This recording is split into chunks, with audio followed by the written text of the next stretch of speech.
I want to ask you first, actually. You wrote a column, basically, opposing Duke's initial move to have the chapel bell used for the call to prayer. You said that the move seemed tilted against Judeo-Christian values. Explain why you think that.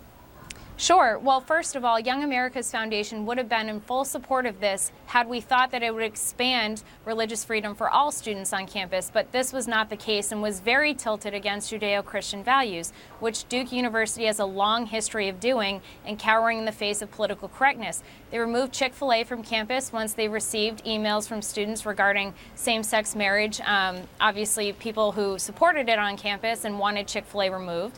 Pro-life students had to cancel an event on campus because the Women's Center there wouldn't let them host it.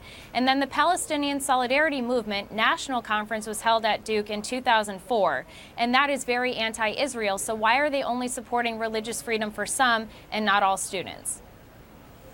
I want you to respond to that, Harris.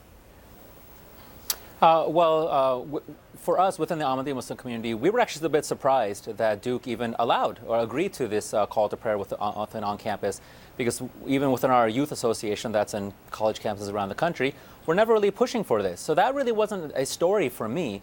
The story became the rhetoric that we started hearing from the likes of Franklin Graham really sounded more like an American Taliban more than anything else, because of all the anti-Islamic, anti-Muslim sentiment that we started to hear.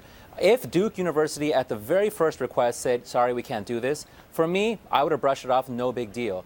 For me, the story here is that under the pressure of those who are saying to no longer give funding to Duke, even though they continually have Christian services, they use the bell on a daily basis, that to somehow vilify us as being butchers, like he said, we're rapists, that we behead Christians, that's not the correct view of Islam, and that's what we want to confront.